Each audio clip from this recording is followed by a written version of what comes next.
Hello, and welcome to Surviving Value Village Shopping on 50% Off Day. And this video is inspired by that very thing, going shopping at Value Village on 50% off day and trying to find some good scores at a reasonable price.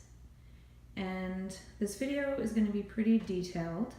I'm going to try and talk about all the subtle nuances and factors, pros and cons, things like that along the way, and some of my reasoning behind these purchases and other ones I've made in the past. So what you can see here is 26 items I bought yesterday at Value Village. And it wasn't actually 50% off day, it was 30% off women's clothing day. I missed 50% off day. But it's the same process.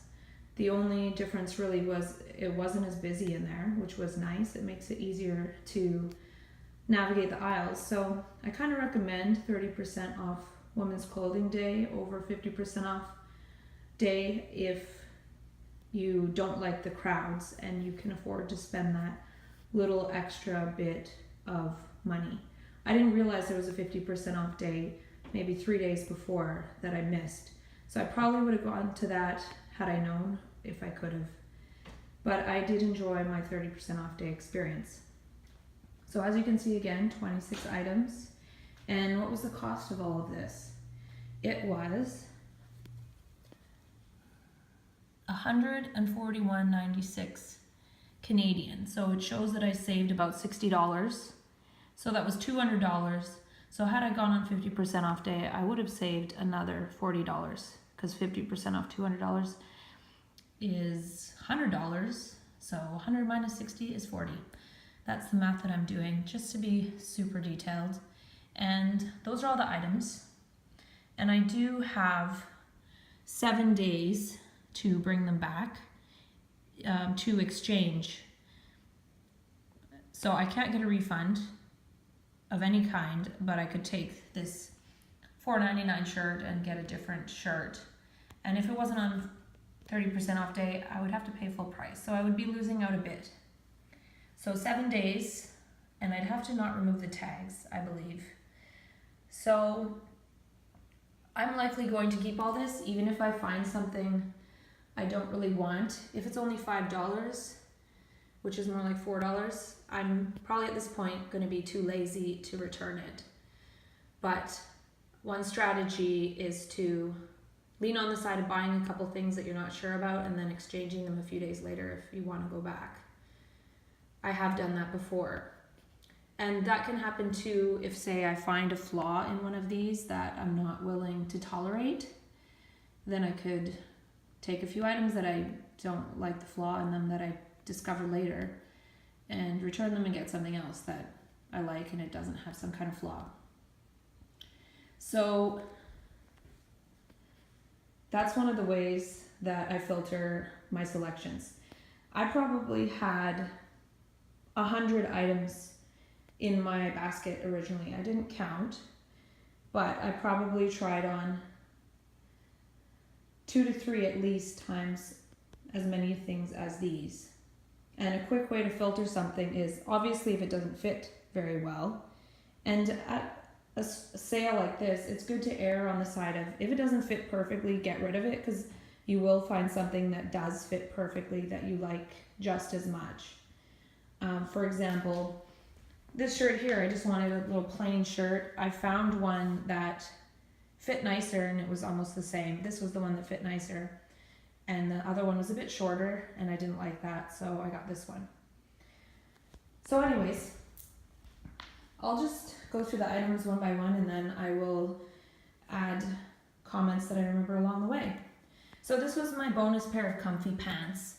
And I did notice that they're a little weird here as opposed to here, but they are fine. I noticed that after I tried them on. But I usually get one pair of kind of comfy pants.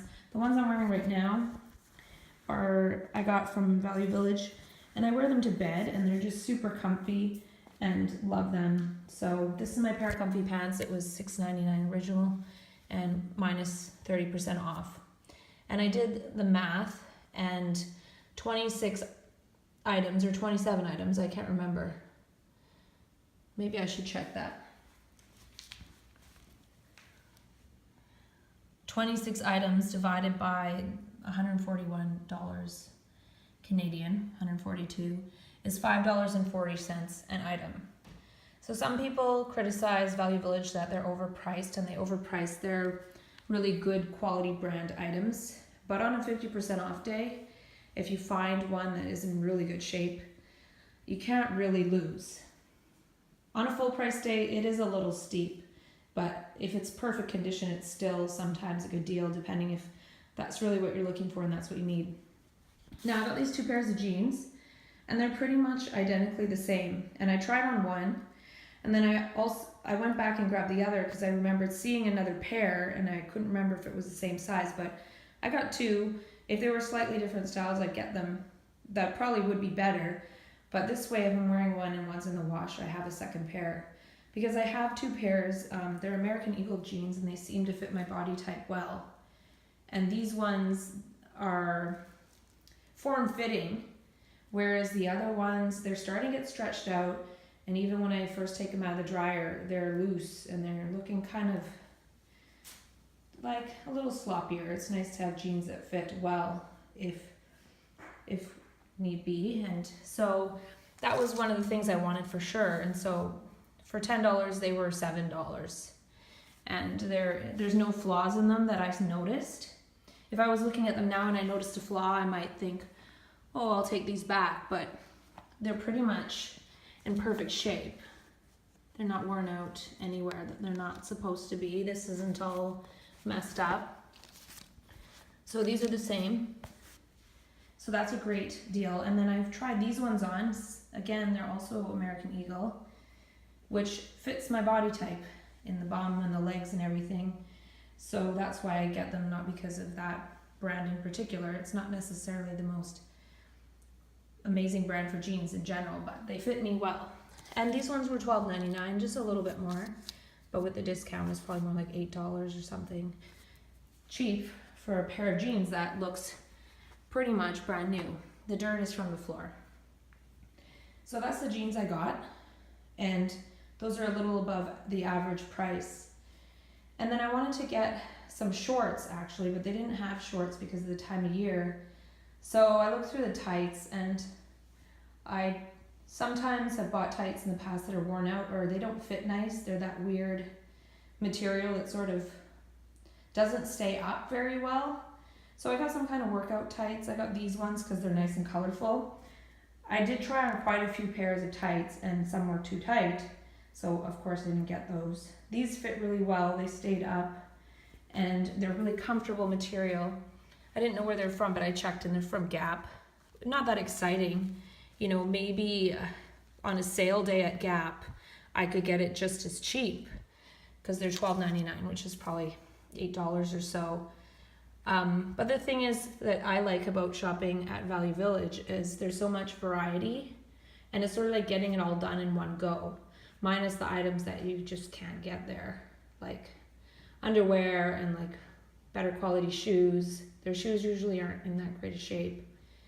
And, you know, jackets and things, sometimes those have to be bought full price. But again, these aren't worn out in the crotch or along the stitching or anything, and there was no stains, there's no anything. They look perfect. So that's one of the ways that I filter. If I saw these and there was even like the tiniest little turmeric stain here from making some kind of curry or something, I would just throw them aside, because there's so many items there. That's one of the ways that I filter, is any visible stains, any stains at all. I saw some really nice Lululemon hoodies. They were a bit faded, but they had like a sweat stain around the neck. It's like, no, that goes. It doesn't matter that it's Lululemon, which is a really nice brand that I do like to grab if there's a high quality piece in good